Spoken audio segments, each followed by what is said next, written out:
campo de la migración, de pobreza y movilidad social en México. Actualmente está haciendo una estancia en el centro, en la UCSD, en el Centro de US Mexican Studies, y también es miembro del Consejo Nacional de Evaluación de la Política del Desarrollo Social, es miembro del SNI nivel 3, tiene amplias publicaciones sobre el tema de pobreza, de migración, también de movilidad social, movilidad laboral también, trabajo sobre trayectorias laborales en Guadalajara, y nos va a presentar ahorita un tema que es particularmente interesante para nosotros que trabajamos en el COLEF, que trabajemos sobre los temas de la migración, vinculando claramente migración con desarrollo. Entonces su propuesta es justamente un comentario, como presenta, una crítica al trabajo de la OCDE para ver este vínculo entre migración y desarrollo. Creo que va a ser muy interesante, entonces sin más preámbulo le dejo la palabra para que nos presente su conferencia y después abriremos un espacio para comentarios, preguntas y discusión generales. Muchísimas gracias a Marilor por la invitación y por la presentación, y al COLEF, obviamente. Me da mucho gusto estar aquí. Yo tenía ya casi 5 meses en San Diego y no se había dado la oportunidad, pero bueno, aquí estoy y espero poder volver pronto, si esto les gusta, porque una persona que se dedica a la migración, a la política social y a la movilidad social seguramente no puede hacer las 3 cosas bien, entonces ya veremos qué piensan ustedes.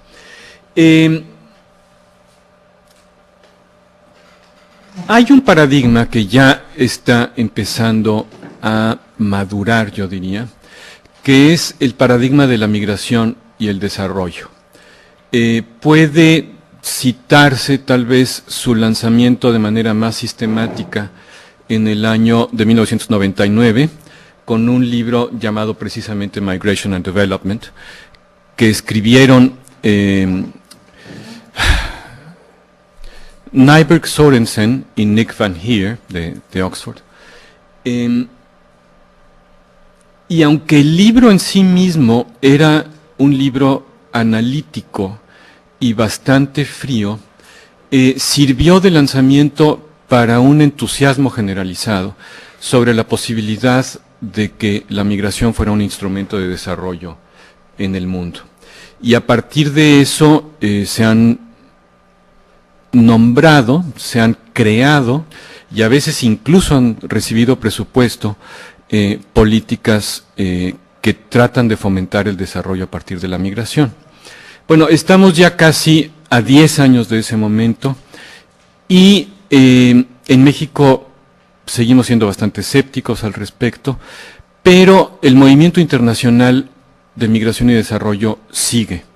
Y me parece que es una discusión a la cual hay que prestarle mucha atención, porque seguramente va a recibir mucho más impulso en términos de retórica, ciertamente, pero también en términos posiblemente de acuerdos multilaterales entre países de origen y de recepción de migrantes para el diseño y la puesta en práctica de muy diversas políticas. Sin embargo, algo que creo que nos hace mucha falta es tener diagnósticos puntuales que nos acerquen a tener un saldo, que nos acerquen a decir realmente se trata de una relación positiva o negativa. Esto implica algunas simplificaciones, pero en mi opinión las simplificaciones son necesarias para que realmente sepamos dónde estamos en la discusión sobre migración y desarrollo. Este es un comentario relativamente puntual, aunque no hay citas ni mucho menos, de este reporte de la OCDE que se presentó aquí en San Diego hace 3 meses, más o menos. Lo he agrandado un poquito porque ya no está en el contexto de la discusión de ese reporte, pero sigue siendo un comentario a ese texto. Nuestro énfasis siempre ha estado en lo que sucede en Estados Unidos, por razones obvias. Ahí se iba 98% de nuestra población migrante. Ahora parece ser que ya estamos por 92, 90, o sea, ha ido bajando, lo cual quiere decir que está subiendo la migración mexicana a otros lugares. Pero el énfasis obviamente sigue estando en ese país y las razones están muy claras, no lo critico.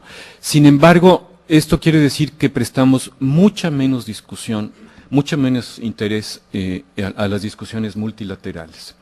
Y el punto es que hay un acuerdo o hay un sentir bastante generalizado en la comunidad internacional, en las organizaciones internacionales, en el sentido de que después de los grandes acuerdos, de la era de los acuerdos del comercio y del el libre mercado de las finanzas, lo que sigue es una era de acuerdos sobre migración entre países de origen y destino. Obviamente hay muchas contradicciones y esas contradicciones tendrían que resolverse en esta discusión, si no la discusión no tiene sentido. Déjenme ponerles un poquito de contexto. En diciembre de 2004 culminó en Berna la llamada Iniciativa Berna, que como su nombre lo indica, fue lanzada por Suiza, pero con el respaldo muy amplio de la Unión Europea, de Estados Unidos, para variar, como observador activo, pero no como participante, y con el patrocinio de un grupo pequeño de países, entre los cuales estaba México. Fue administrada por la Organización Internacional para las Migraciones, y básicamente a lo que llegó fue a un análisis, a un manual de análisis de buenas prácticas migratorias y de concluir que era necesario seguir avanzando en los diálogos regionales. Aquí se trata del proceso Puebla, pero hay una serie de otros diálogos regionales en América del Sur, en África del Sur y del Norte, son dos distintos, con la idea de involucrar en mecanismos no obligatorios, no vinculatorios, a los gobiernos de origen y destino para llegar a una mejor administración de los flujos. Aquí la clave estuvo en administrar.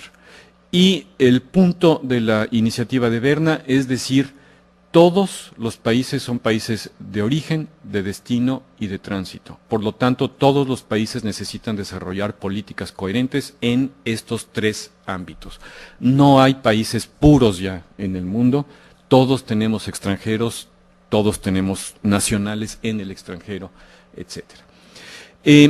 Se discutió mucho qué hacer con el resultado de la iniciativa de Berna y se decidió que sus resultados alimentaban un proceso ulterior que impulsó Kofi Annan, más o menos un año antes, como 2 años antes de salir de Naciones Unidas, que se llamó la Comisión Global para la Migración Internacional. Y digo Kofi Annan y no Naciones Unidas porque hubo algunos países que impidieron que Naciones Unidas tomara esta comisión y que la comisión fuera una comisión oficial. Por lo tanto, fue una comisión del secretario general, pero no oficial de Naciones Unidas. Estados Unidos fue el primero que se opuso a que fuera parte oficial de Naciones Unidas, y otros países se sumaron a esa opinión. Lo interesante del reporte de la Comisión Global es que fundamentalmente lo que está diciendo es, hoy las brechas de ingreso y las brechas de desarrollo entre los países de emisión y de destino son mucho más amplias que hace 3 años. Y sin que hace 20 años, perdón, son 3 veces más amplias que hace 20 años. Es un antropólogo el que habla. Y sin ese dato fundamental, el carácter de la migración internacional no se entiende hoy. Es decir, si no hubiera esta polarización en el mundo, no habría la migración que tenemos. Por lo tanto, el desarrollo es absolutamente clave para entender la migración y para resolver los problemas migratorios. Dado que sí, de alguna manera, nace dentro de organizaciones internacionales, el documento final de la Comisión enfatiza mucho los derechos de los migrantes. que tanto la ONU como la OIT han respaldado y para lo cual hay convenciones internacionales. Convenciones internacionales absolutamente minoritarias, por cierto. Ambas convenciones, tanto de la OIT como de la ONU, básicamente lo que han recibido es respaldo de los países de origen. Los países de recepción de migrantes no firmaron las convenciones de ninguna de estas dos organizaciones y por lo tanto entraron en vigor con el respaldo nada más de los países de origen, lo cual es un absurdo. Entonces realmente son instrumentos débiles, sin embargo se consideran vigentes en las dos organizaciones y por lo tanto se retoman mucho aquí. Hay una visión que me empieza a aparecer cada vez más de lugar común y bastante falsa, que es que las remesas normalmente alivian la pobreza de los países y ayudan a superar las crisis. Es decir, cuando hay una crisis muy severa en un país de origen, los migrantes que están en otros países ayudan a sus familias mucho y ese ingreso adicional, que es totalmente contracíclico a la economía, ayuda a superar la crisis. Sin embargo, sí hay algunas nuevas ideas en este reporte que está diciendo que aunque hay que enfatizar los derechos, no todos los migrantes que viven en países de destino y que están indocumentados necesariamente deben recibir permiso para quedarse en esos países. Es decir, dice que tiene que haber un mecanismo selectivo para que los países de acogida decidan quién se queda y quién no se queda. Entonces, aquí se modifica lo anterior, no todos los derechos para todos los migrantes, que era la posición anterior. Y Estados Unidos logra mantener esta comisión fuera de la ONU, pero el grupo logra que sus recomendaciones sean recibidas por la ONU y que la ONU decida ya oficialmente lanzar el diálogo de alto nivel sobre migración hace como 20 meses. Este diálogo crea un foro.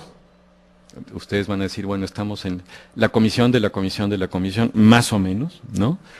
Pero el foro ya está funcionando y se supone que es un trabajo a largo plazo y en el foro 1 que tuvo lugar en Bélgica se volvió a repetir o se repitió que el desarrollo es la clave de la migración, que resolver los problemas de la migración ligados con el desarrollo tiene que ser un esfuerzo de largo plazo que necesita apoyo de las instituciones multilaterales a largo plazo.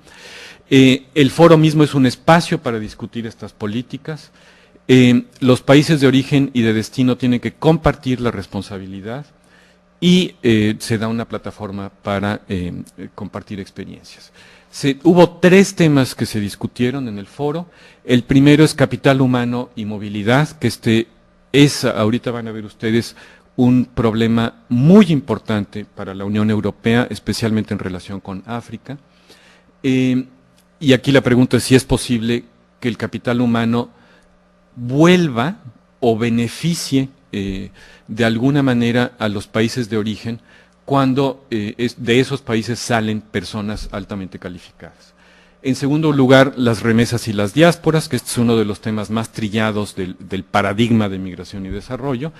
Y en tercer lugar, el problema de la coherencia entre las políticas. Es decir, si no queremos que se vaya la población, ¿qué políticas tiene que crear un país de origen? Y si queremos que la migración beneficie al desarrollo, ¿qué acuerdos tienen que existir entre origen y destino? Entonces, está esto netamente dentro del paradigma de migración y desarrollo. ¿Cuáles son mis comentarios? Bueno, el desarrollo sí es el contexto correcto para discutir la migración. El ciclo migratorio que propone el documento de la OCDE puede ser un instrumento para diseñar políticas específicas en momentos específicos.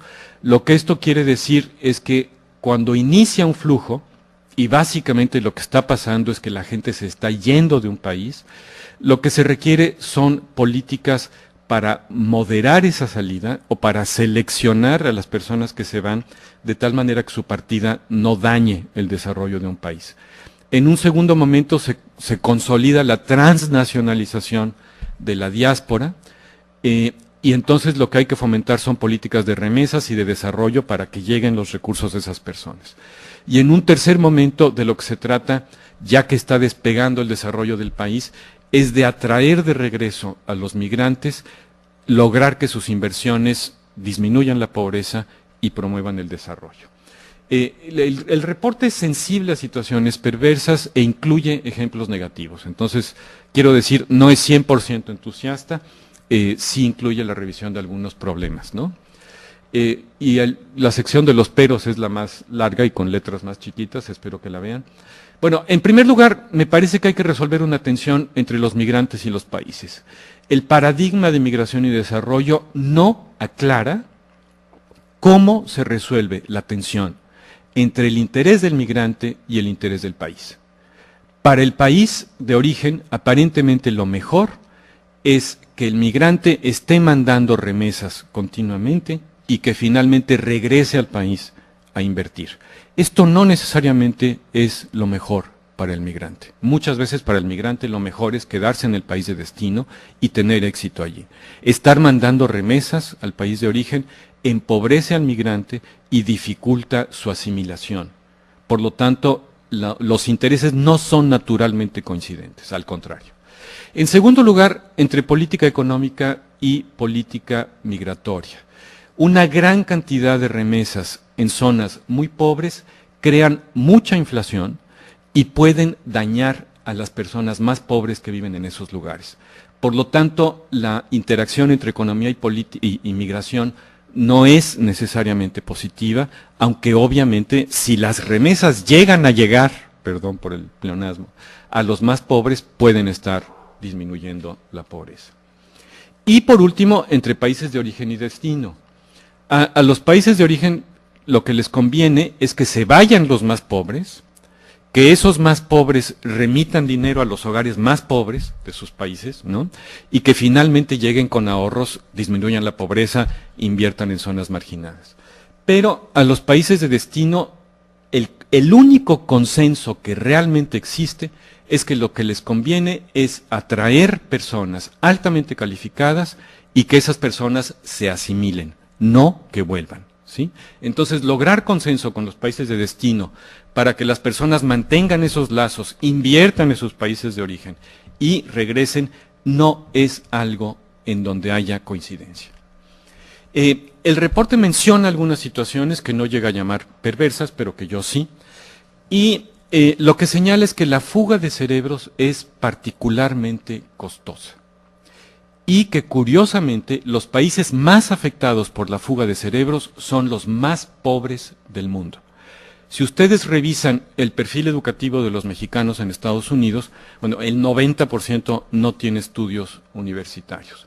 Si ustedes revisan los perfiles educativos de los originarios de Uganda, de Ghana, de Zimbabue, de Senegal, en Estados Unidos, o en ese caso en Francia, en Senegal, el 90% son profesionales, por lo menos en Estados Unidos. Senegal y Francia no son profesionales.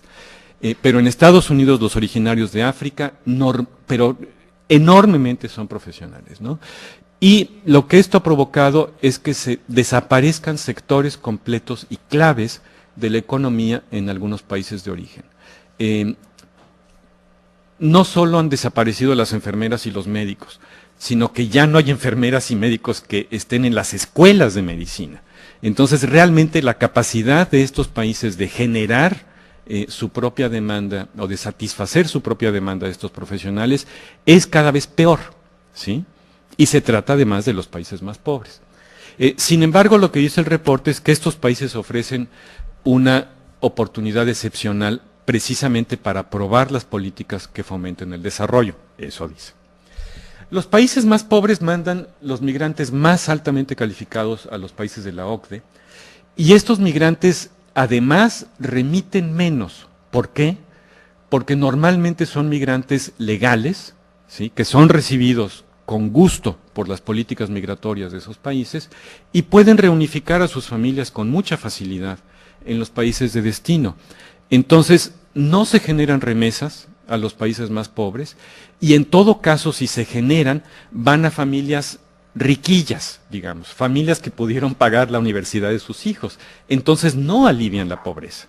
Entonces, aquí hay una contradicción fuerte con el asunto del alivio de la pobreza a través de las remesas, que sigue siendo un lugar común en toda la literatura de migración y desarrollo, porque queda claro que en estos países más pobres se genera una situación en donde esto no sucede. Entonces, además del daño económico a sectores completos, hay una exacerbación de la desigualdad económica.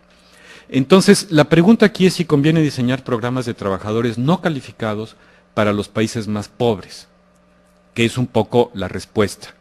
Programas de trabajadores no calificados que vayan 3 meses o 6 meses a países de la OCDE y regresen con ahorros. Y aquí empieza a decirse sí conviene, pero el problema es que esos trabajadores normalmente no quieren regresar a sus países. Es decir, acaban los contratos y no les importa quedarse sin pasaporte, siempre y cuando puedan quedarse en Europa en la economía negra. Entonces, este es un problema para esas políticas. Y por el contrario, el reporte dice que la situación de país tipo México es la mejor situación migratoria. Entonces, lo que voy a explorar ahora es si esto es cierto o no es cierto. Según el reporte, los países de desarrollo medio, como México, son los más beneficiados por la migración internacional. ¿Por qué? Porque envían una mayor proporción de trabajadores no calificados, ¿sí? Y podemos ver que esto es bastante cierto en el caso de México. Esos trabajadores son pobres, ¿sí? Entonces sus remesas llegan a hogares pobres en el país de destino, lo cual disminuye la desigualdad y la pobreza. Además, como son indocumentados en gran medida, no tienen la perspectiva de quedarse en el país de destino, sobre todo ahora que se han endurecido, que se ha hecho cada vez más difícil la posibilidad de regularizarse. Y esto quiere decir que están siempre pensando en volver a su país, en invertir en su país, en hacer su casa en su país, en mantener sus relaciones sociales vivas. Entonces, esta es la situación ideal, o una de las situaciones ideales de migración y desarrollo. La situación ideal es la que todo mundo ha señalado para Bangalore en la India, donde regresan los altamente calificados, invierten, generan inversiones, traen las relaciones económicas desde Estados Unidos y crean un polo de desarrollo. Pero digamos, esta otra situación también es muy positiva, según el reporte de la OCDE. Y aquí llegamos a una paradoja, lo cual tal vez explica por qué México durante tanto tiempo no se preocupó por la migración a Estados Unidos. Esta paradoja es que mientras la situación indocumentada no provoque tensiones fuertes entre los países de origen y destino, la situación indocumentada, que conlleva una mayor dificultad para reunir familias en el lugar de destino, es muy positiva para los países de origen. ¿Sí? ¿Por qué? Porque un indocumentado mantiene lealtad a su país de origen, mantiene a su familia en el país de origen, y esto garantiza que haya remesas. Claro que tiene grandes peligros. En primer lugar, se crea un grupo político de presión sobre el país de origen en un país extranjero, y esto conlleva múltiples preocupaciones y múltiples problemas. Y otro problema es, en el caso de México, lo que podríamos llamar una especie de hipoteca demográfica, no sé si tú coincidas, Roberto, pero en el sentido de que México está perdiendo su bono demográfico a una migración muy numerosa, y esto, en vez de estar creando bases financieras sólidas para el momento de envejecimiento de la población, está adelgazando la población productiva de México desde hoy. Por lo tanto, las consecuencias a 20 años son un envejecimiento mucho más rápido de la población y de una población que vamos a mantener no sé cómo. Es decir, con el altruismo de los migrantes, y si siguen siendo indocumentados va a ser difícil porque ellos mismos no tendrán seguridad social en Estados Unidos, o cómo. ¿Sí? Esto no está resuelto en absoluto. Sin embargo, los indocumentados parecen ser más negocio que los documentados. Yo me voy a concentrar en el resto de la exposición en las remesas y su impacto en México. La OCDE enfatiza que para países como México el impacto debe ser muy positivo, pero mi posición es que es bastante complejo. Como ustedes saben, los mexicanos en Estados Unidos tienen poca educación, más de la mitad no tiene papeles, es una situación más compleja, pero lo voy a dejar allí. Y la pregunta es, y aquí falta otra vez el signo de interrogación, si hay un impacto sustancial en reducción de pobreza, si la incidencia de las remesas en México realmente es pro pobre, y si se benefician los pobres más de las remesas que otros hogares. Y esto, lo digo, mi interés fue motivado inicialmente al encontrar dos encuestas.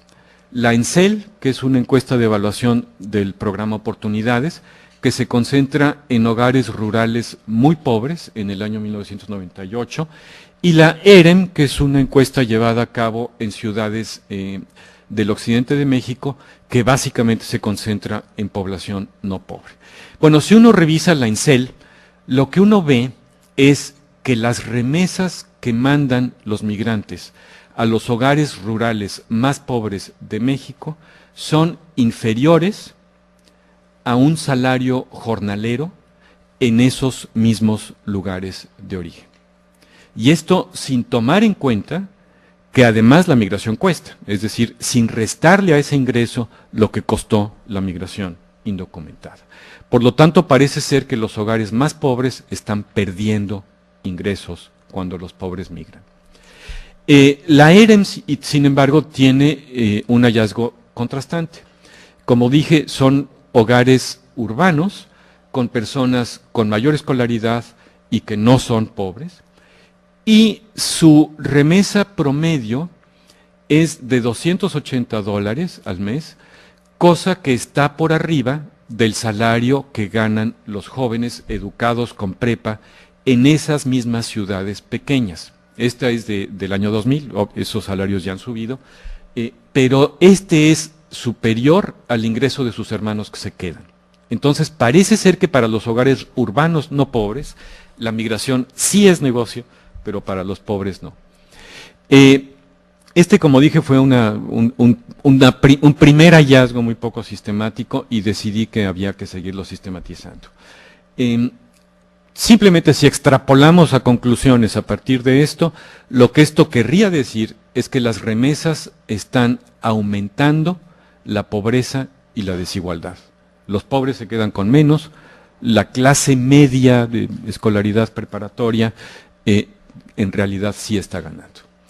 Y este es un análisis de los quintiles de ingreso en la Encuesta Nacional de Ingresos y Gastos de los Hogares, en donde para hacer el análisis nosotros primero quitamos las remesas, hicimos los quintiles, y después vimos qué pasaba si les agregábamos las remesas. Entonces, la Y equivale a ingreso. Primero está la columna de ingreso de los hogares sin remesas, después los ingresos de las remesas, después la columna del total y por último el aumento al ingreso del quintil en porcentaje. Entonces, las primeras cifras verdes, el 106, es el promedio de remesas que reciben todos los hogares del quintil más pobre de México de los migrantes. Y como podemos ver, este es un promedio de 106, en este caso son pesos. ¿Sí? Y en el quintil superior, el promedio de esos ingresos es de 117 pesos. O sea, los más riquillos, que el 20% superior del ENIG en realidad no es rico, pero bueno, los más riquillos reciben un poco más que los más pobres. Y en realidad se ve que los quintiles medios son los que menos reciben. Sin embargo, el resultado es totalmente contrastante cuando vemos la última columna, porque allí lo que se observa es que al quintil más bajo, las remesas le agregaron casi el 20% del ingreso total. ¿Sí? O sea, en relación con el ingreso del quintil, el impacto más fuerte sí está en los más pobres. Y en el quintil más rico, el 0.8 al final, como se ve, el cambio en el ingreso total del quintil es casi insignificante. A pesar de que el promedio es superior, pero como su ingreso es tantas veces superior al ingreso de los pobres, entonces realmente tiene poco impacto sobre el ingreso total. Pero este análisis se puede repetir usando nada más los hogares con migrantes de cada quintil. Y aquí vemos un impacto mucho mayor porque ya estamos hablando nada más de hogares con migrantes, que es más o menos desde 6% de los hogares más pobres hasta 2.6% de los hogares más ricos. Aquí está otra vez el asunto de ingresos sin remesas, ingresos de las remesas, el total, y las remesas como porcentaje del ingreso del hogar. Y lo que se ve es, en primer lugar, que las remesas que reciben los hogares riquillos, cuando sí las reciben, son 3 veces superiores, casi 3 veces superiores, a las remesas que reciben los hogares más pobres, ¿sí? En otras palabras, el desbalance crece cuando analizamos nada más los hogares que sí reciben remesas. Pero, en la última columna, los hogares más pobres que sí reciben remesas prácticamente dependen de ellas para vivir. 80% de su ingreso es de las remesas.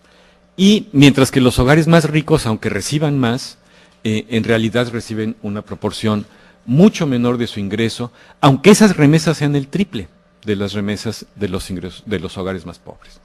Entonces, ¿qué saco aquí? Bueno, en primer lugar, los hogares más pobres sí dependen más de las remesas.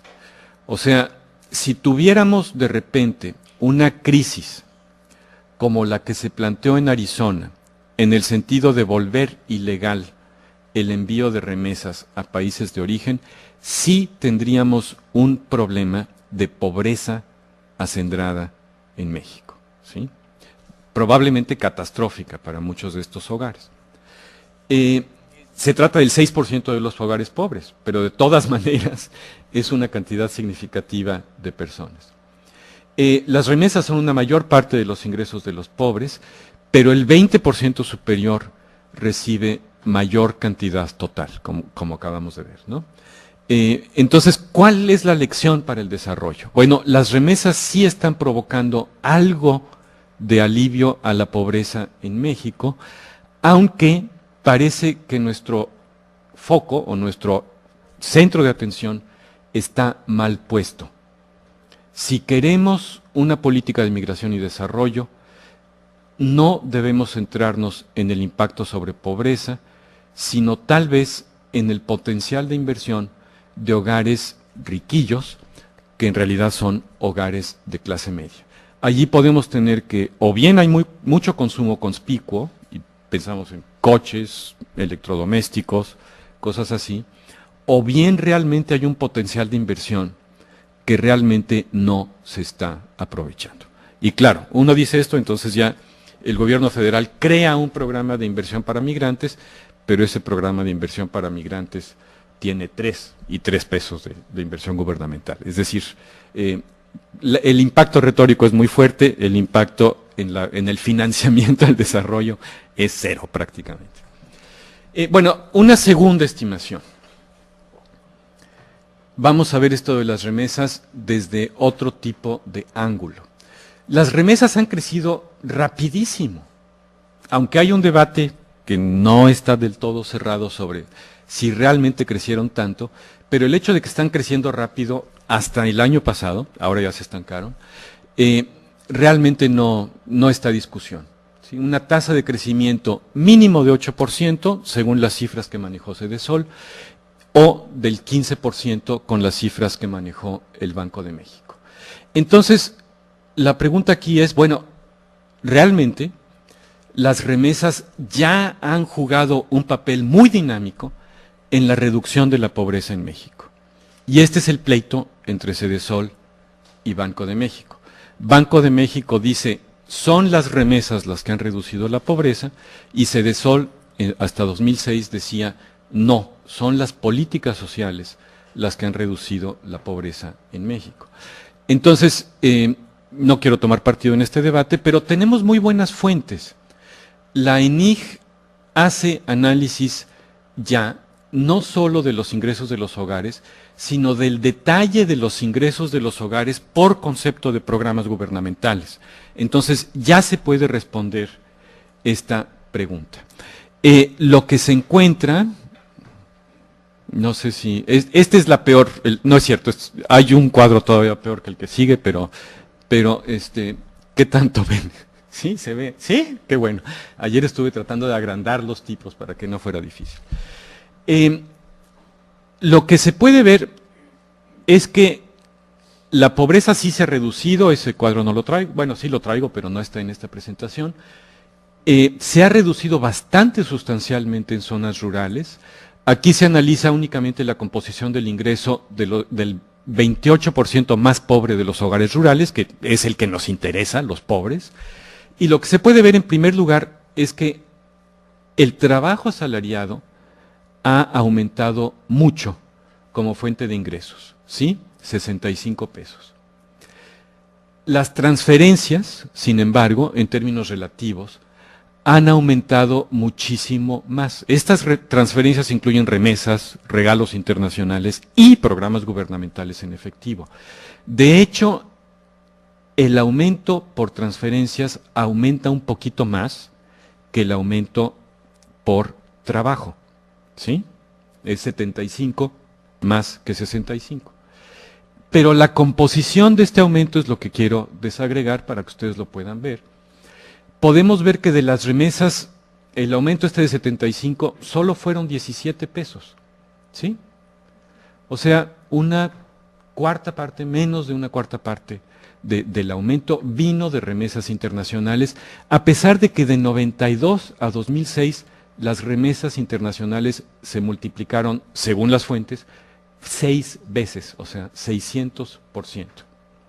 Y como podemos ver aquí, se multiplicaron 405%, pero los pesos son realmente mínimos, ¿no? En otras transferencias es donde entran las transferencias gubernamentales y podemos ver que eso es mucho más importante que las remesas. 58 pesos, de los cuales el programa Oportunidades da cuenta de la gran mayoría. Entonces parece ser que en efecto fueron los programas sociales los que redujeron la pobreza y aumentaron el ingreso, obviamente además de el aumento en el trabajo asalariado, muchísimo más que las remesas de los trabajadores internacionales. Otras cosas caen, que esto está hablando de la proletarización de los pobres en el campo, cae la producción propia, cae el pago en especie, pero los cambios importantes están en lo que ya les describí. Bueno, entonces parece ser que a pesar de que estas remesas son tan grandotas, realmente no están cambiando sustancialmente la situación de los pobres. El gobierno mexicano sigue siendo presa de una especie de pánico de que cualquier cambio en la política de Estados Unidos nos va a dañar mucho. Y aunque, bueno, vimos daña a 6% de los hogares más pobres, pero es falso que el bienestar de la gran mayoría de la población rural dependa de las remesas. Depende de otras fuentes de ingreso y la mayor parte de ellas están dentro de México. Bueno, una fuente distinta. Vamos a analizar el ingreso monetario en el censo 2000 y construir un contrafactual. La pregunta es, ¿cómo hay más desigualdad en México? Si de repente quitamos todas las remesas, ¿sí? O bien con la situación observada en donde los ingresos mexicanos se combinan con remesas, o bien, por último, en una situación en la cual le calculamos el ingreso que tendría en México cada uno de los migrantes, tomando en cuenta la etnicidad del municipio del que sale, tomando en cuenta la escolaridad promedio del hogar del que sale y suponiendo que esa es su escolaridad, sexo, edad, etcétera.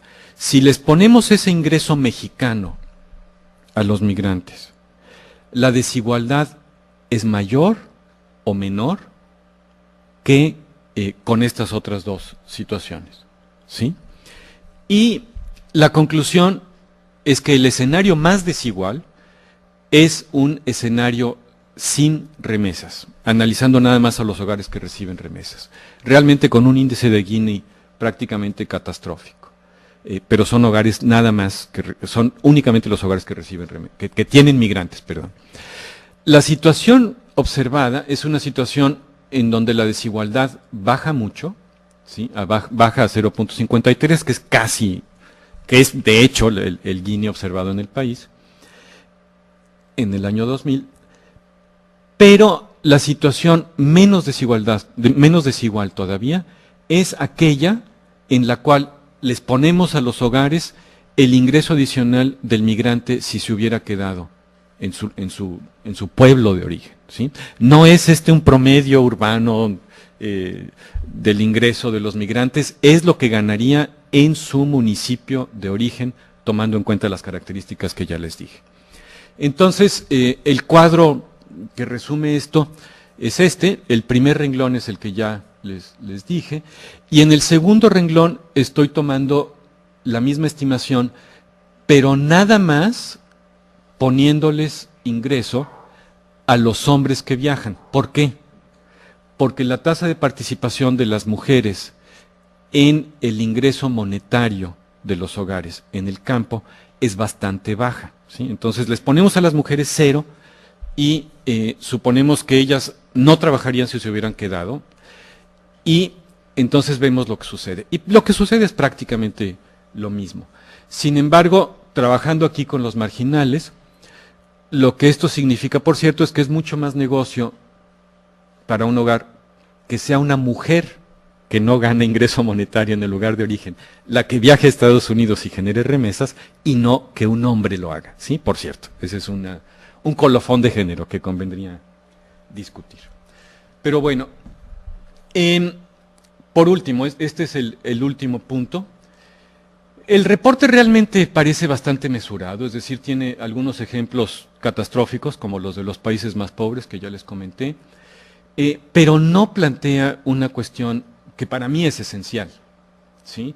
Y es de qué situación partimos para elaborar políticas de migración y desarrollo. Es decir, qué tan positiva o negativa es hoy la situación de cada país de emigración. Esta pregunta no se responde. O sea, se dice hay muchos pros y hay muchos contras, se dice hay situaciones peligrosas, hay situaciones que hay que emular, que hay que copiar, etcétera, pero no se dice si para el conjunto de los países de emigración la migración realmente está siendo negocio. Fíjense que aquí estoy tomando el punto de vista del país, no el punto de vista del migrante. Esto es extremadamente importante, porque ya dije, los puntos de vista del país y de los migrantes pueden ser muy distintos, ¿no? Entonces, ¿cómo vamos a distinguir situaciones positivas y negativas para a partir de allí hacer políticas? Mi personal perspectiva es que en el análisis más común, que es el intercambio de fuerza de trabajo por remesas, que esto es lo que el paradigma de migración y desarrollo está tomando en todos lados, la situación que existe es muy buena para algunos países y pésima para otros.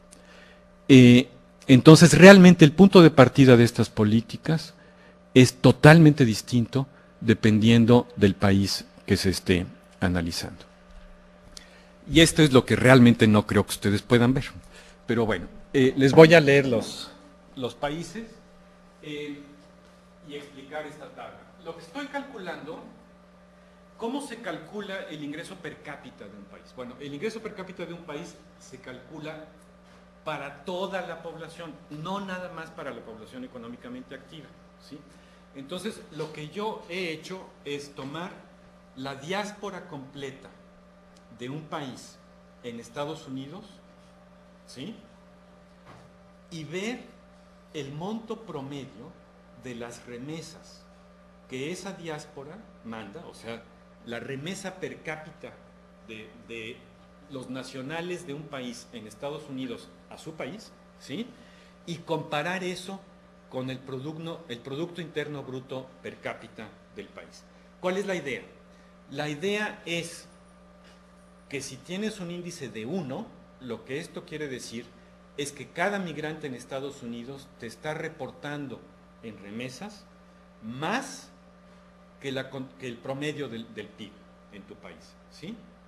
Y por lo mismo, si reporta menos, si es menos de 1, entonces estás perdiendo. Tienes más migrantes que remesas, ¿sí? Bueno, entonces, haciendo esto, lo que se puede ver, aquí está el 1 está bastante bajo, ¿sí? Y lo que uno puede ver es que hay muchos países muy pobres a los que les conviene muchísimo tener migrantes. Para Haití, que es un país que, por desgracia, casi ha dejado de tener instituciones de país, la migración parece ser el mejor negocio que hay. Es decir, las remesas de cada migrante haitiano en Estados Unidos equivalen a 4 veces el PIB per cápita del país. Para Bolivia lo mismo, para Honduras, Colombia, Guatemala, Ecuador, Perú y El Salvador, todos tienen más de 1. Para todos es negocio tener migrantes. Una cosa muy rara aquí es la de Brasil. El censo de Estados Unidos y las encuestas de hogares de Estados Unidos reportan una muy pequeña cantidad de brasileños, pero las encuestas de remesas reportan cantidades muy altas de remesas. Entonces, el caso de Brasil es difícil de explicar, no me voy a detener, pero el caso es que de toda América, México es el penúltimo en este esquema. Cada migrante mexicano en Estados Unidos reporta remesas a México que son equivalentes a menos de 1/4 parte del PIB per cápita, ¿sí? Entonces, la migración tal como existe es un excelente negocio para algunos países, pero para México es pésimo, ¿sí? Y creo que este diagnóstico, que es muy simple, es decir, comparar gente con sus remesas, tal vez resulta un poco instrumental, etcétera. Sin embargo, sí tenemos que tomar en cuenta el interés nacional, el interés de lo que significan los ingresos de las remesas y la pérdida de fuerza de trabajo, y poner ambos en una balanza para saber cómo estamos. Entonces, mi conclusión es que estamos muy mal. Mi conclusión es que una retórica de héroes de la migración internacional en realidad puede estar produciendo daños muy serios a la economía nacional. Ahora, si pensamos en lugares donde no hay empleo asalariado, donde no hay alternativas de empleo, tal vez el que los migrantes manden algo es mejor a que no generen nada dentro de México, ¿sí? Si se piensa que esta es una población estrictamente residual o marginal antes de partir, cualquier remesa es ganancia. Pero si pensamos que una parte sustancial de estas personas ya estaba trabajando en México y generando algún tipo de ingreso, pensemos, la mitad sale de lugares urbanos, no pobres. La mitad sale de zonas rurales, más pobres, pero normalmente no salen de los hogares más pobres de México. Entonces, realmente, México debería tener una política ante la migración que fuera de no pérdida de recursos humanos. En los años 80, la migración fue una política social y económica espontánea. La gente generó sus propias soluciones a la crisis. México no tenía instrumentos para resolverlos dentro del país. Por lo tanto, sí fue una solución. Pero lo que debemos ver hoy es que esta solución caducó y que la pérdida para el país es mucho mayor que la ganancia en términos de remesas. Bueno, y yo creo que ahí lo dejo, porque ya llegamos más o menos al límite, ¿no? Bueno, son 50 minutos. Es un punto ya menor. Prefiero terminar con este. ¿Sí? Sí, hay dos, había un colofoncito, pero los 3 puntos que me parecen más fuertes son estos. Perdón. Muchas gracias por esa reflexión, muy interesante sobre el tema, principalmente por poner al centro el tema de la desigualdad, ¿no? Migración y desarrollo, pero en este marco, en este contexto de gran desigualdad que hay en México, en toda América Latina, pero principalmente en México. Creo que eso es un punto muy importante. Creo que podemos seguir ahorita platicando, preguntas, comentarios sobre esta conferencia. Tenemos tiempo para discutir con Agustín para que nos explique más algunas de las partes que ahí tiene. Entonces, no sé quién quiera empezar. María Eugenia. Muchas gracias por la muy interesante presentación que refleja mucho tiempo, no sé, invertido en llegar aquí, ¿no? Porque estoy acordando que en el 2003 empecé a escuchar reflexiones de este vínculo, ¿no? Y las críticas que todo el mundo te hacía, además, ¿no? Ah, sí. Sí, estuve solo mucho tiempo. Creo que ya no estoy tan solo, pero bueno. La parte ha sido muy interesante, muy interesante, muy sólido, contigo detrás y el equipo que tienes, obviamente. Y yo quería solo que nos ampliaras un poquito una reflexión que está más reciente en esta discusión de migración y desarrollo en la mesa, digamos, ¿no? Más que esa de comentario que conoces muy bien, que seguimos dando, que seguimos argumentando.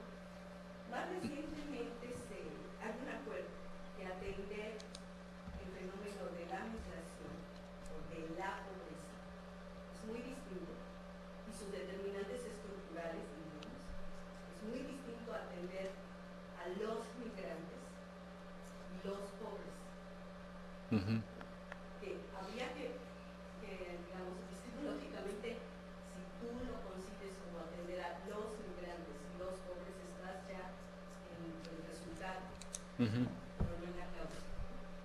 Entonces, creo, como yo leo tu presentación, que hacia allá va la reflexión, ¿no? Tenemos que atender las causas estructurales que generan la desigualdad, más que después pegarle parchecitos con un 3x1 y con un, etc. Sí, ahí está. 3 por 1. Sí, pero bueno. Ya te imaginas lo que iba a decir. Pero... Pues a mí me gustaría si tú puedes reflexionar un poquito en ese nuevo camino, en ese nuevo derrotero que está tomando la discusión, ¿no? En las causas estructurales que deben atender cualquier programa, cualquier política, más que los resultados y los efectos perversos y no perversos positivos. Sí. Con mucho gusto, Maru. Los problemas de la pobreza en México, bueno, tienen componentes estructurales, o por lo menos componentes que se pueden llamar de muy largo plazo.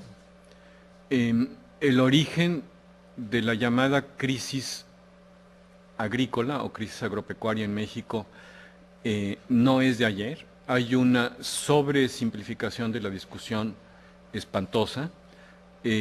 Portes, por ejemplo, lo que está diciendo en un artículo muy importante de los Annals of the American Academy of Social and Political Science, es que el TLC rompió a la agricultura mexicana, ¿no? En realidad, esta situación viene de bastante más atrás. Viene de una solución dada por Luis Echeverría, o por su nuevo secretario de Hacienda, a la recesión que ocurrió en 1971, una caída muy importante en la generación de impuestos y la conciencia que él debe haber tenido muy negra, pero en fin, digo muy clara además de negra, de que los grupos sociales urbanos estaban haciendo peligrar el orden político, ¿sí? Entonces, la solución de Echeverría fue endeudarse muy notablemente, pero también reducir sistemáticamente, a través de inflación no compensada, los precios agrícolas.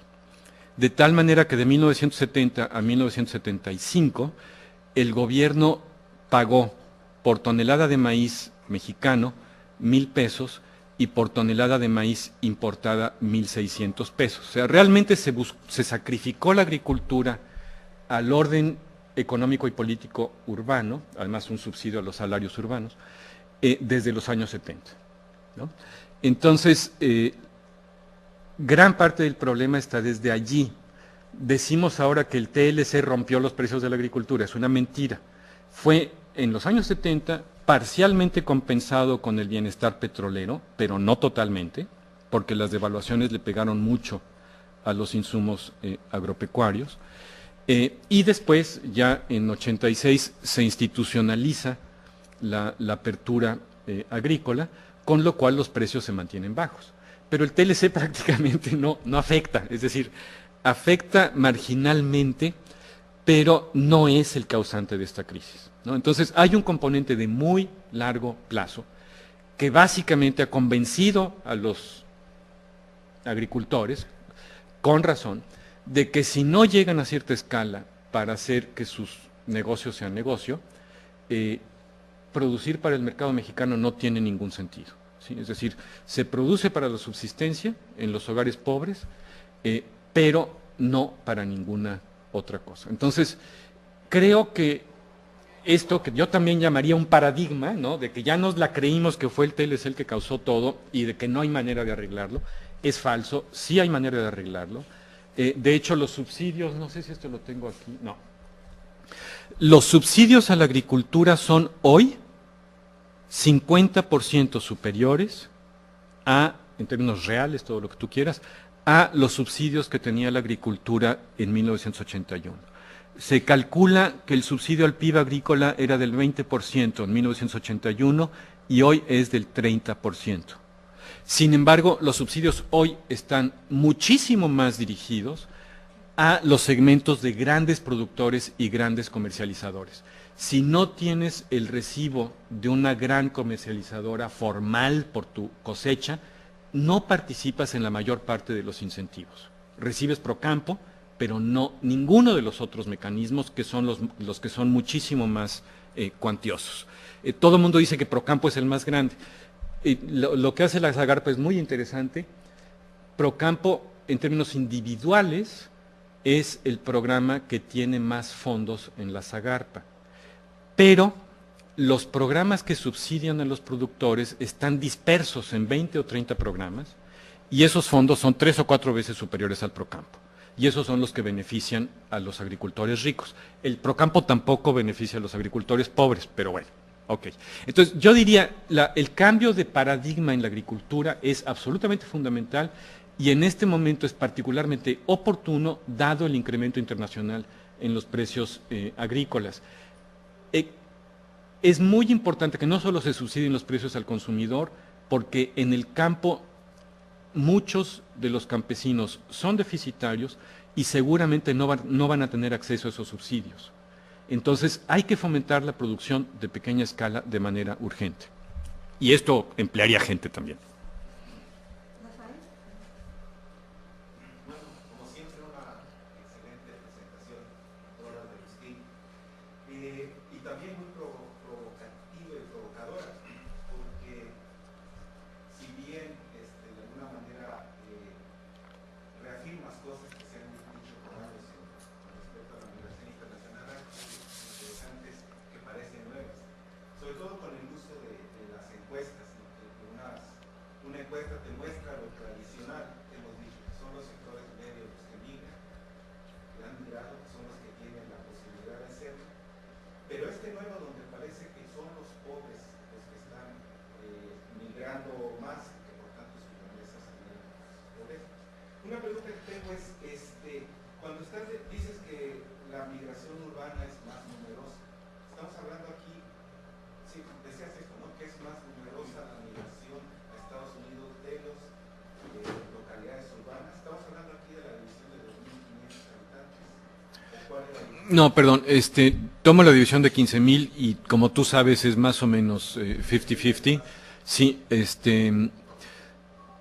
y esto, bueno, ha tenido oscilaciones y para las oscilaciones creo que la EMIF es muy buena, pero es relativamente paritaria, rural y urbana. Ahora, dado el tamaño de las poblaciones de origen, la población rural de México es 23%, las tasas de migración son totalmente distintas, ¿sí? En zonas rurales la tasa migratoria es 3 veces superior a las zonas urbanas, por esa disparidad en el tamaño de la población de origen.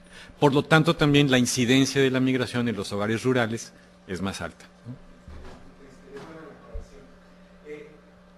Yo sé que no te gusta dar recetas, pero de tu exposición como que se desprende que lo que le convendría a México sería incrementar la migración de personas calificadas. De alguna manera es baja en el promedio y se ha demostrado que aún habiendo, ya lo que hemos hablado, esas visas, famosas visas NAFTA, que están disponibles para las personas que tengan por lo menos nivel universitario, no se usan. Por lo menos los mexicanos no los usan en la proporción que los usan los estadounidenses y los canadienses.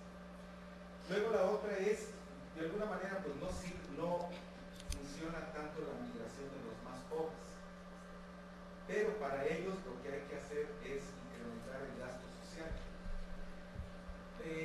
Sin embargo, la imagen que aparece se ve como que la ENIR muestra que hay un incremento en los salarios o en ingresos. Sí, sí, tienes razón, son dos cosas totalmente distintas. Nomás para aclarar, hay un aumento en el ingreso por trabajo asalariado o por trabajo remunerado en los hogares rurales pobres. Pero esto no significa que haya un aumento real de los salarios.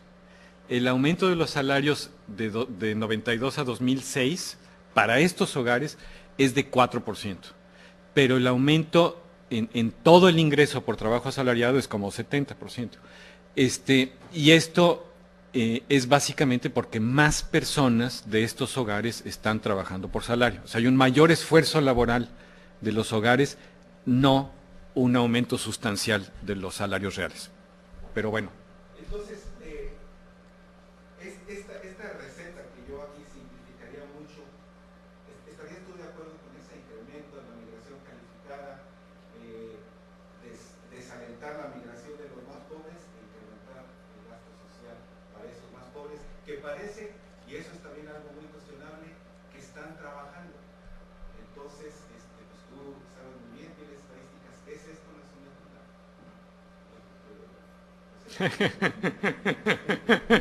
No hay recetas, entonces no es cierto. Mira, el asunto de las personas calificadas es muy peligroso. De hecho, en un libro que espero que salga en septiembre, después de muchos dolores de cabeza en ambos países, porque se publica en inglés y español, y que usa material del censo de 2000, que por cierto eso ya se publicó en un libro, en el libro cuyo crédito compartimos COLEF, UDG, CIESAS y Colegio de México. Allí lo que se ve es que el tamaño relativo de la población mexicana altamente calificada en Estados Unidos es enorme. 19% de los mexicanos con título de maestría, tomando la población sumada de Estados Unidos y México. 29% de las mexicanas con título de maestría. 31% de los mexicanos con título de doctorado. Y 39% de las mexicanas, perdón, con título de doctorado, están en Estados Unidos. O sea, esa migración ya es fuerte. Ahora, efectivamente, como tenemos muy pocos doctorados en México, es una cantidad en términos absolutos bastante pequeña. Sin embargo, en términos de fuga de cerebros es muy importante. Y yo supongo que de 2000 para 2008 la situación es cada vez peor. O sea, tenemos más mexicanos en el extranjero. Yo, digamos, hasta 1990 yo nunca vi, ahora hablando con mexicanos en San Diego, en la Universidad de San Diego, pero también con muchos otros que están en Inglaterra, etcétera, nunca vi una convicción tan clara entre esos estudiantes mexicanos de que su futuro es quedarse en el país donde están estudiando. Ahorita es lo obvio y muchos lo están haciendo. Entonces, el peligro de la migración calificada es que se convierta en una pérdida neta y en un subsidio neto a los países desarrollados. Si se puede hacer, por ejemplo, ahorita con todo este escándalo que se está haciendo a propósito de Bombardier, de sectores agroalimentarios, en fin, de desarrollos de servicios altamente calificados. Si se puede hacer que esta población tenga un incentivo para emplearse en Estados Unidos, ya sea con visa TLC, con visa TN, o simplemente con visas H1B, que son las tradicionales de altamente calificadas y son temporales, y que tengan un incentivo para regresar a un sector en crecimiento mexicano, eso sería muy propiciador del desarrollo. Pero seguir mandando población a estudiar o a trabajar en Estados Unidos, esta que está cada vez más convencida de que no hay para qué volver, evidentemente me parecería muy mala política, ¿no? En agricultura yo no creo que haya que seguir aumentando el gasto social. Lo que creo, estrictamente social, lo que creo es que hay que fomentar la producción de pequeña escala, que es distinto, ¿sí? O sea, se pueden dar subsidios a la compra de insumos, la compra de pequeñas máquinas, no grandes, para mejorar la producción de subsistencia, para mejorar la producción que solo vende la mitad de la cosecha, una cuarta parte de la cosecha. Eso yo creo que es muy importante.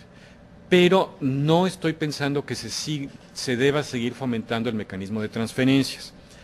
Hay aquí, en términos políticos, una enorme duda, porque el gobierno de Lula prácticamente ha erradicado la pobreza rural con programas de transferencia en efectivo. El Bolsa Familia es el más famoso, pero ese es ahora un programa muy minoritario. Hay programas mucho más fuertes de transferencias en lo que ellos llaman pensiones no contributivas. O sea, prácticamente nuestros programas de adultos mayores, pero en vez de darles 500 pesos, como dan los programas mexicanos a adultos mayores rurales, les dan aproximadamente 2 salarios mínimos brasileños, y cada salario mínimo brasileño es de 4,000 pesos, según hice el otro día la tasa de cambio. Esto no me lo creas mucho, pero entonces estamos hablando de por lo menos 7,000 pesos de transferencia por remesa, por pensión no contributiva a zonas rurales, ¿sí?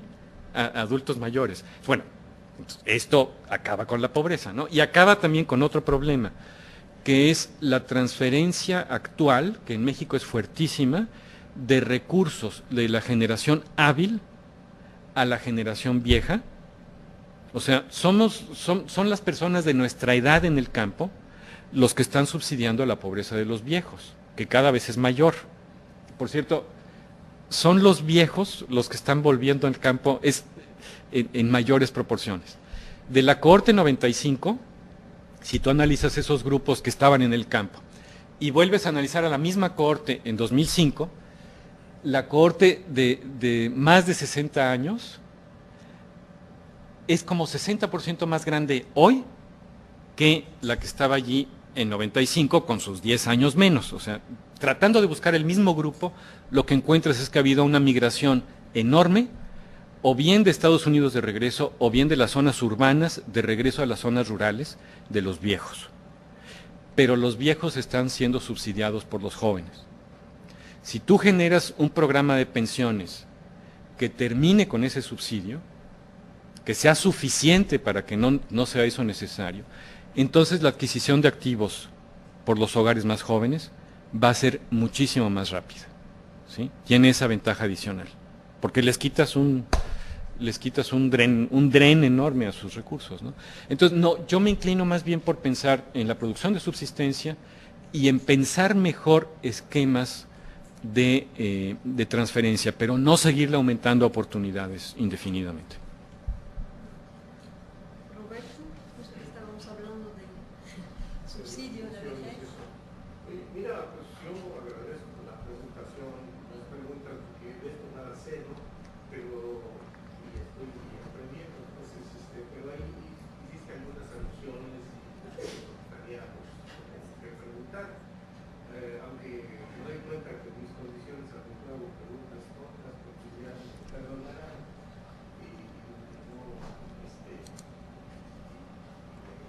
también, ¿no? Por lo pronto veo que es una cosa extremadamente compleja y sigue un cierto patrón así como normal de que veamos qué es lo que pasó antes y veamos qué es lo que está pasando ahorita. Y bueno, eso es muy importante, pero las preguntas principales son qué va a pasar después, qué nos enseña esto para el futuro, ¿sí? Y en eso tú mencionas esta cuestión del bono demográfico, y además demográfico, sí. sí, el bono demográfico y es una de las cosas que quizá tengamos más claras de qué cosa es lo que puede pasar en el futuro, en términos de cuantificación demográfica. ¿Qué va a pasar con el trabajo, con la economía, con la política, con el medio ambiente? Eso no sabemos, eso sí hay mucho trabajo más decirlo. Pero estamos compartiendo con Estados Unidos esta hipotética bono demográfico porque hay una población de origen mexicano ahora muy fuerte y en términos numéricos se da cuenta. Y en primer lugar la libertó la migración de México a Estados Unidos. Y si ves las perspectivas de ambas poblaciones, la de origen mexicano en Estados Unidos, la nuestra, México, notas que la nuestra va a ser rápidamente más vieja que la población de origen mexicano. Exacto, exactamente. Sí. Jóvenes, Están recibiendo, sí. de comunidad. Uh-huh. ¿Sí? Ahora, tú me sorprendes con algunas conclusiones. Dices, si se hubieran quedado estos que se fueron para allá, ¿qué le pasaría al índice de Gini? Pero realmente eso le pasaría al índice de Gini si se hubieran quedado los que se fueron, realmente habrían tenido trabajo aquí. Eso yo intuitivamente siento que hay dudas de que vaya a pasar eso. Y se están yendo muchos porque el país nos está expulsando, no está el trabajo, incluyendo estos que tienen doctorados, ¿verdad? Hay cosas que no pueden hacer allá y no tendríamos a nominar como premio Nobel si hubiera quedado en México. ¿Sí? Se puede hacer el premio Nobel pero allá. ¿Sí? Bueno, entonces todo eso, yo la pregunta que tengo, la pregunta que leía, ¿cómo son en perspectiva? Porque lo de las remesas también hay una necesidad de una contabilidad muy fina y de una econometría muy fina que todavía no se sabe. Sí, exacto. Porque dices tú, hay hogares que están enviando dinero y ahí se paga. Bueno, ¿en qué lo están gastando? Hay algunos indicadores. La mayor parte se paga consumo, un cachito se queda en festejos, porque dice que santo patrón, quién sabe quién, o se casa con la mitad de tal, y hay muy poquito que se ahorra. Más o menos dice los de Guadalajara. Los de Guadalajara. Y muchos otros. Si uno ve las lecciones que hay de otros países que no hacen no mucho, eran no desarrollados y que ahora nos sorprenden porque son súper desarrollados, digamos los coreanos, el caso clásico de Japón. Una de las cosas que están encontrando ahora es que después de la guerra, después de sus guerras, no quiere decir que tengamos que tener una, ¿sí? Lo que hicieron fue restringir el gasto suntuario y dedicarlo a educación y salud. Eso dijeron. Suena muy lógico. El problema es poderlo hacer. Todos esos son países autoritarios que dijeron que hay que hacerlo. Todo el mundo dijo, sí señor. Y lo hicieron. Entonces ahora tienen ese tipo de cosas. ¿Sí? Entonces nosotros, con esto de la migración y las remesas, hay varias preguntas. Una es, ¿qué tanto, por ejemplo, de esas remesas que llegan a los hogares y que van al consumo de los hogares, por ejemplo, permiten que los niños vayan a la escuela? Están aumentando la escolaridad, etcétera, alguna cosa de ese tipo. Y a futuro, ¿qué tanto están atendiendo a salud? ¿Qué tanto se está invirtiendo en educación y salud? ¿Sí? Por ejemplo. Probablemente no sea mucho, pero nosotros, si queremos pensar en un México mejor, tenemos que aceptar dos cosas, ¿no? Muy obvias. ligadas. Una es que no todo lo vamos a poder resolver en este sexenio, como nos dicen. Ni siquiera en 2, 3 sexenios. Hay que pensar, porque si estos otros, a largo plazo, que no se lo propusieran. Entonces, a largo plazo, ¿qué tenemos que hacer? Entonces, aquí hay una parte, esto de la migración, y hay otras partes más que estamos haciendo con las pensiones. Ahorita tú estás hablando de esa pensión no contributiva, y Brasil es un ejemplo de lo que debía haberse hecho, y se logró hacer, y nosotros estamos siendo verdaderamente las de reír en América Latina cuando ven las cosas que estamos haciendo con las pensiones. Estamos haciendo lo peor. De veras, a mí me da vergüenza ir allá y te preguntan, oye, ¿por qué están haciendo eso? Tú que fuiste actual de los seguros sociales. Entonces, eso hay que tomarlo en cuenta, pero hay que ver cuestiones históricas. Esto se inició por Lula, pero Lula lo inició cuando en sus primeros años de presidente, en el primer día del presidente, casi dijo, oigan, la seguridad social tenemos que arreglar. Y respondieron que sí, ¿quiénes? Los trabajadores. Porque estaban viendo al líder, al compañero líder que se había convertido en presidente. Si Lula quisiera haberlo hecho 2, 3 años después, probablemente no la logra. ¿Sí? Entonces, todo ese tipo de cosas, repito, hay que verlas a futuro, y esto de la migración, pues, estas transferencias, hacia dónde van, qué nos conviene, no sé. Y además, ahora tenemos restricciones de parte de la nueva situación económica de los Estados Unidos. Hay una serie de cosas. Bueno, eso se queda en el comentario. Gracias. Pues digo, no tengo, digo, puedo comentar, pero bueno, el problema de construir un contrafactual, como tú sabes, es que es una situación que no existe, punto. El escenario en el cual, el escenario que estoy describiendo, cuando digo que habría menos desigualdad si no se hubieran ido, ¿no?, es un escenario que tendría que haberse construido hace 30 años. Es decir, la bifurcación entre la realidad y ese contrafactual es de hace 30 años.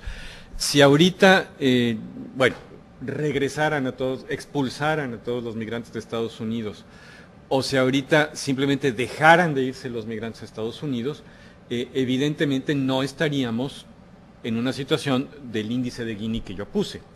¿Por qué? Porque un pool de trabajadores súbitamente ampliado obviamente deprime los salarios, ¿no? Y estaríamos hablando de salarios en esos sectores donde hay migrantes de niveles menores a los que realmente existen. Y esa depreciación no la estoy tomando en cuenta. Sin embargo, al mismo tiempo, y aquí es donde entra la econometría, y me sugirió alguien trabajar con alguien que lo pueda hacer, porque yo no lo puedo hacer. Sin embargo, al mismo tiempo, la matriz insumo-producto agrícola, o de las zonas migrantes en general, ¿sí?, se adelgaza y se empobrece cuando pierdes fuerza de trabajo. ¿Sí? O sea, hay un impacto destructivo en las actividades que producen insumos y servicios para las empresitas, negocitos ganaderos, agricultores, etcétera, que no están produciendo más, o bien porque el precio de la fuerza de trabajo es alto, o bien porque no hay trabajadores. Si tú vas a Jalisco, Jalisco, Zacatecas, norte de Michoacán, sur de Guanajuato, etcétera, es muy obvio que no hay trabajadores. ¿Sí? Lo que hay ahora son cientos de miles de trabajadores chiapanecos y de Oaxaca que se están usando de manera itinerante, por ejemplo, en toda la zona tequilera, ¿no? Pero hay negocios que han cerrado porque no hay trabajadores. Entonces tienes un efecto doble. Por una parte, el aumento de fuerza de trabajo, que significa que no haya migración, deprime los salarios, pero por otra parte las cadenas productivas son más complejas y tienes más desarrollo. ¿Cuál de los dos gana? No sé, ¿no? Entonces, realmente esa es una incógnita. En el asunto del gasto en educación, México ha aumentado muy sustancialmente en los últimos 10 años su gasto en educación. Los salarios reales de los maestros han aumentado muy sustancialmente en los últimos 10 años. Digamos, el maestro de los 4,000 pesos mensuales ya no existe, ¿no? Existen maestros de 12,000 pesos mensuales, y eso así recopilado en campo con información dura, comparativa de 20 escuelas que se hizo hace poquito. O sea, realmente estamos dedicando muchos recursos, el problema es cómo se están usando en educación, ¿no? Y en salud está en vías de pasar algo parecido. La descentralización de los servicios de salud ha producido una falta de transparencia en el ejercicio de los recursos a nivel estatal que es perversa. No es únicamente perverso que no haya transparencia, sino que en los estados más pobres hay menos transparencia y hay menos inversión de los recursos adicionales generados por los nuevos convenios Federación-Estados, con la ampliación de los recursos de salud y de seguro popular particularmente, de tal manera que no están mejorando los servicios de salud, especialmente en los lugares más pobres. Entonces hay un efecto perverso. La descentralización creo que está muy mal hecha en México. No debería haber habido descentralización sin un ejercicio de los recursos o sin la creación de institutos nacionales que tuvieran jurisdicción sobre el ejercicio local. Eso no se hizo. Lo que se está haciendo ahora es, se creó el IFAI, que solo tiene jurisdicción federal, y se están creando institutos de transparencia en cada estado, donde precisamente el Instituto de Transparencia de Oaxaca, de Chiapas no, de Chiapas es bastante bueno, pero de algunos de los estados más pobres son los más débiles o los más manipulados por el propio Poder Ejecutivo del Estado. Entonces, no es que no estemos gastando, es que estamos gastando mal en salud y en educación. Entonces, aquí el problema es cómo, ¿no?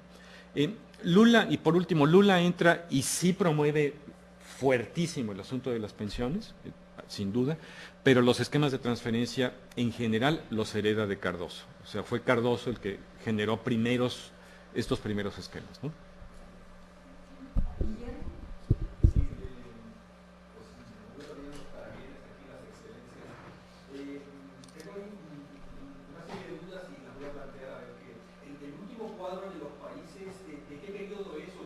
Ok. Te voy a explicar porque no es obvio.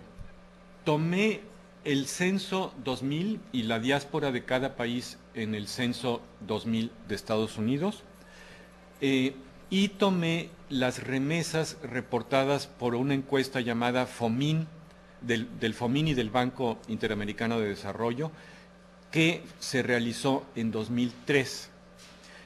Como la encuesta era de 2003, expandí la población de la diáspora de cada país por el promedio del crecimiento de toda la población extranjera en Estados Unidos en esos 3 años, porque no había una encuesta confiable para 2003. Entonces, esto puede distorsionar los datos con algunos de los países que tengan menos migrantes, pero afortunadamente, con la excepción de Brasil, todos estos países tienen muchos migrantes en Estados Unidos, entonces creo que no se genera una distorsión fuerte. Sí, mejor que no, sabemos que es significativo. El problema es la dificultad en este periodo de intentar hacer una tendencia. Haití está claro que es el país más pobre del mundo y yo creo que eso se ha movido pero el problema de Bolivia es que la migración a España distorsiona en los últimos años. Y Ecuador también. No, es nada más de Estados Unidos, remesas de Estados Unidos. Ok, remesas de Estados Unidos. Okay. Población en Estados Unidos y remesas de Estados Unidos.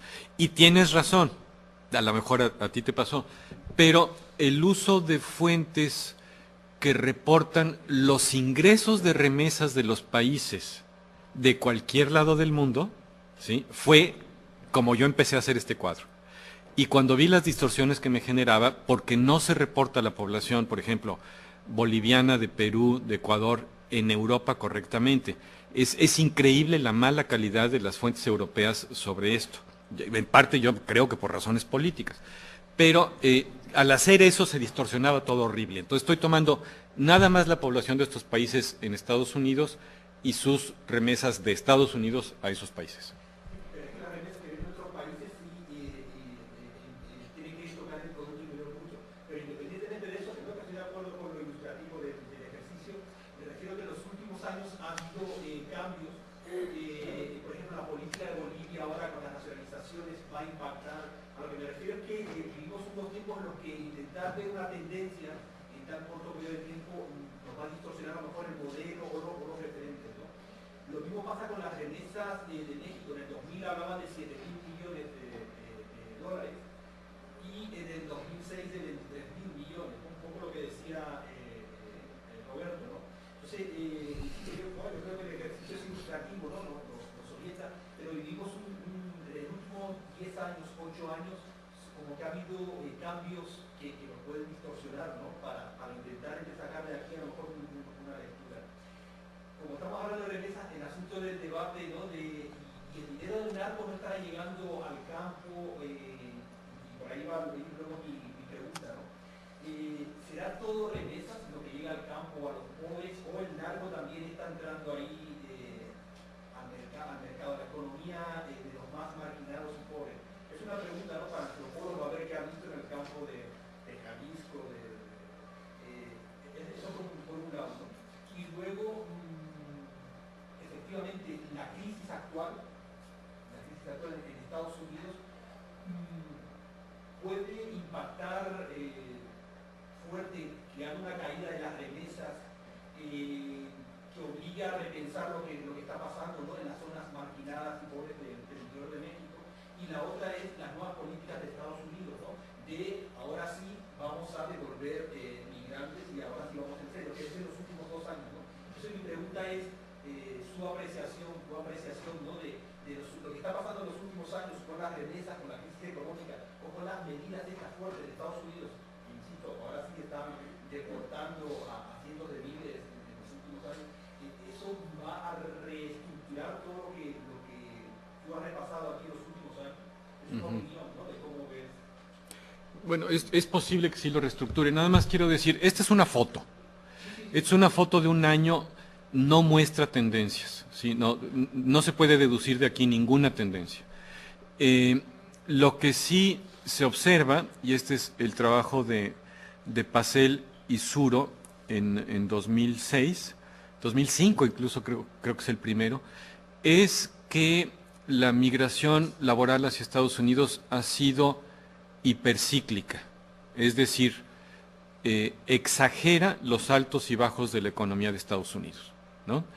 En el momento de la recesión 2001-2003,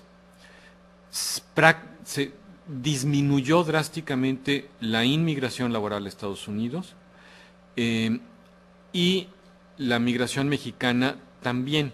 La migración mexicana no tan drásticamente, pero sí hubo un comportamiento que seguía el ciclo económico clarísimo. Lo que fue interesante en ese momento fue que las remesas continuaron subiendo, ¿sí? Prácticamente no se interrumpió ahí sí la tendencia. Lo que está pasando en esta nueva crisis es que sí cambió la tendencia de las remesas. Sabemos que la cantidad de mexicanos empleados en la construcción en Estados Unidos ha caído drásticamente de un año para acá, de mexicanos específicamente, donde estaban ganando salarios muy altos, de más de $15 la hora,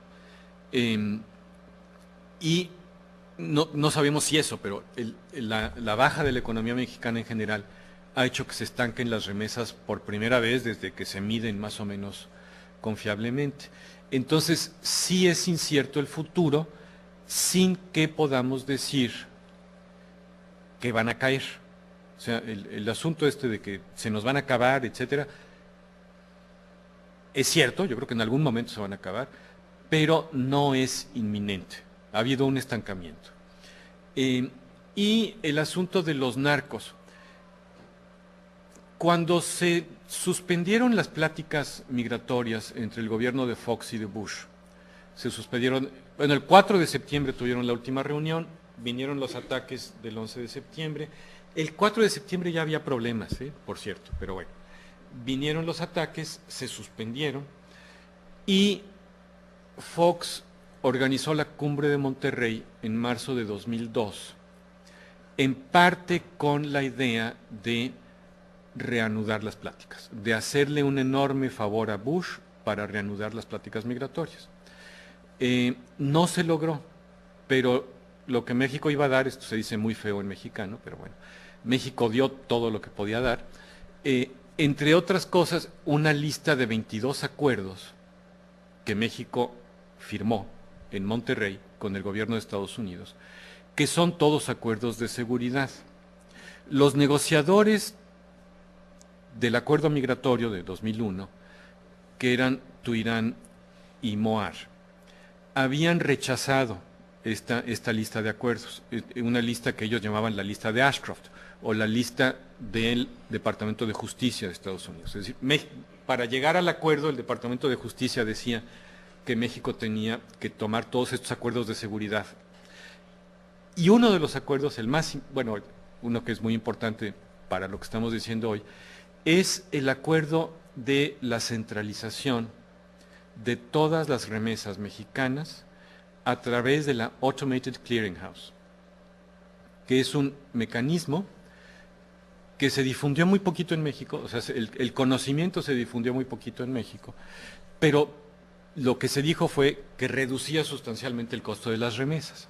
Esto es cierto, se llamó digamos, para el público, esto se vendió como la supercarretera de las remesas que ahora solo iba a producir un costo de 65 centavos de dólar por transacción para las remesas que venían de Estados Unidos a México. Pero la razón de ser de ese mecanismo no son las remesas, era el control antiterrorista y de dinero de drogas, ¿no? Entonces, una cosa que podemos decir con bastante certeza es que aquí no hay gran dinero de drogas en las remesas que reporta el Banco de México, y que de hecho cuando hubo en 2002 despistados o alcaldes corruptos que de alguna manera recibían grandes cantidades, fueron detectados inmediatamente por este mecanismo. Entonces, los narcos han migrado a otros esquemas financieros, no a este. Ahora, eso no significa que no haya remesas familiares de narcos, ¿sí? Pero a mí no me importa, mi concepto es remesa familiar. Si lo hiciste haciendo algo bonito o matando gente, esa es la remesa familiar, punto. No estamos analizando si es moral, ¿no?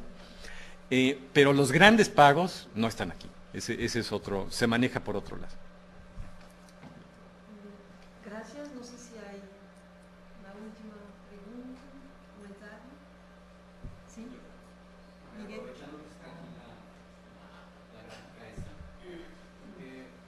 estos resultados son producto de la relación de remesas enviadas a los respectivos países dividido entre el Producto Interno Bruto de ese país.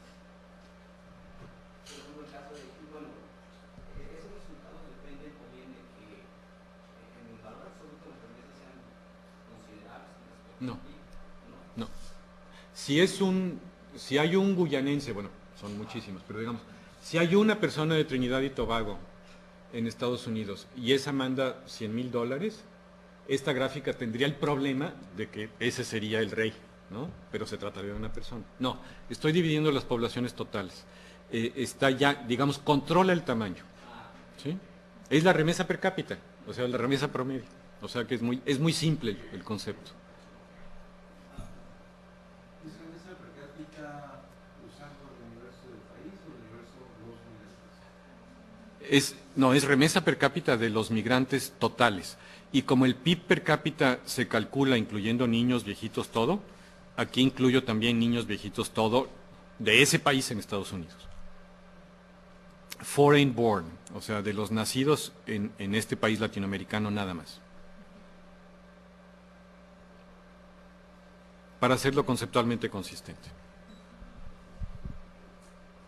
Bueno, si no hay hay más preguntas, ya hemos platicado un buen momento, fue muy interesante. Solo nos queda agradecer otra vez a Agustín Escobar esta presentación y también toda la discusión que hubo con los asistentes.